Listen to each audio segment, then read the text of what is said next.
Hi, I'm Mindy. Welcome back to my channel. Today I'm doing an update of everything I've read and watched for the first half of April for Old School April, which is a month-long event celebrating all things nostalgic. And Old School April was created by Kelsey from Slime and Slashers. I'll have her channel linked down below. And as of the 14th of April, I had read 4 books and watched 6 movies for the readathon, and I'm going to tell you about them. I'm going to start with the books, and the first book I finished in the month was The Trials of Empire by Richard Swan. This is not an old school book. It's a brand new book, 2024, and I did a full review of this book. I'll have that linked down below, but this is the third and final book in the Empire of the Wolf trilogy, and this is a series that I have really come to love, and this was an epic finale.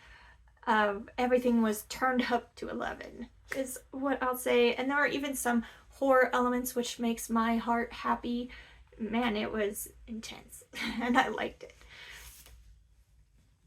The next book that I finished was My Students, Your Students, Our Students by Leanne Young, and this is a nonfiction book that I read for work, and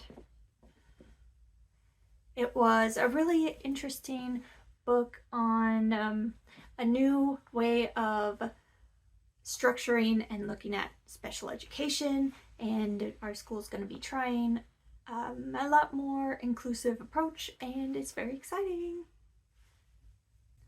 The third book that I finished was She is a Haunting by Trang. I don't know how to say it. Trang Than Tran. And this I read for a book club. The Creepy Book Club, hosted by Nightmare Maven. Again, this is not a old school book, but these books all fit for prompts because the prompts are very general, so you don't have to read old school if you don't want to. She is a Haunting is a YA haunted house book about a girl that lives in America but is visiting her family in Vietnam, and she has a strained relationship with her dad because he left a long time ago, and she's helping him fix up his house to make it into a bed and breakfast, and so that to get money for college. And some weird things start to happen in the house. This was not my favorite haunted house story. It was okay though. Her story was interesting.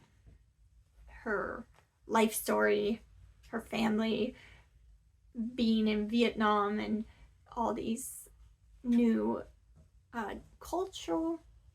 learning about all these new cultural things. Very nice. And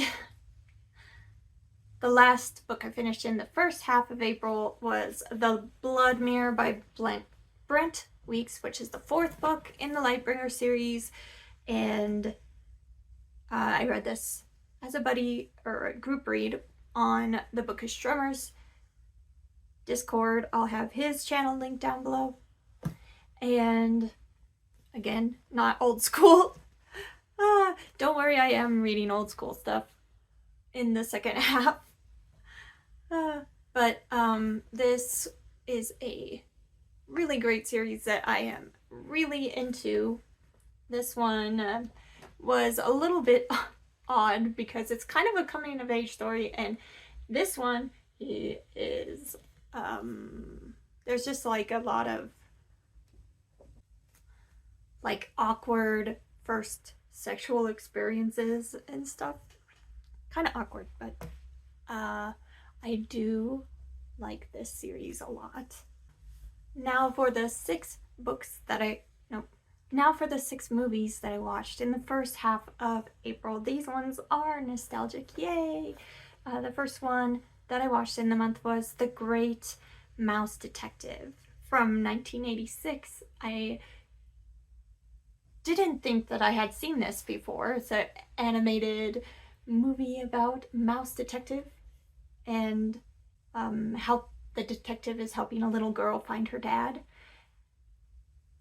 And all the little mice are so adorable. Some of the parts, like a couple of the parts, really like struck something in my memory, and I'm like, maybe I did see this, but it came out when I was 3, so I might have been very, very small when I watched it once. But it is a good movie. Then I watched Hackers from 1995 with my husband. It's his movie, one of his favorite movies, and it's about a group of computer hackers trying to stop like a really bad guy from doing bad things in a company. Anyway, so 90s, so awesome.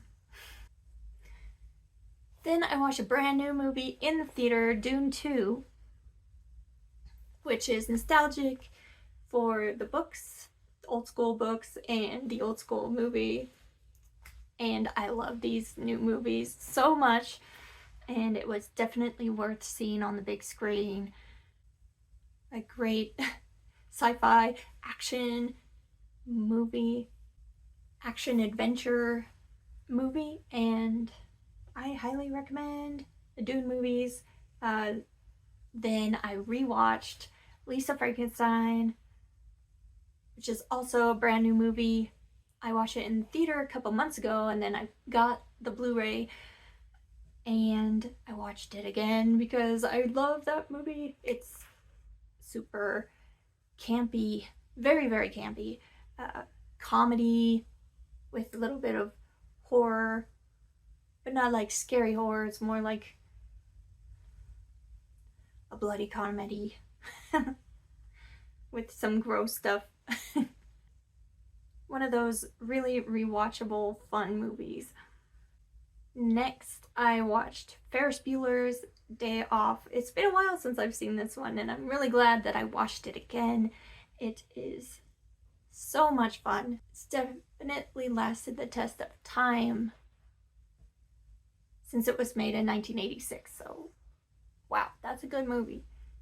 As was The Burbs, Tom Hanks, from 1989, about some neighbors that get in over their head when someone's trying to figure out the secret of their very strange neighbor. So good. So those are the 6 movies I watched in the first half of April, and the 4 books that I finished so far. I have a bunch more on the go, and hopefully I'll be finishing them soon. I'd like to know, what is your favorite book or movie you've consumed this month so far, and I will be back very soon with another book related video. Thanks, bye.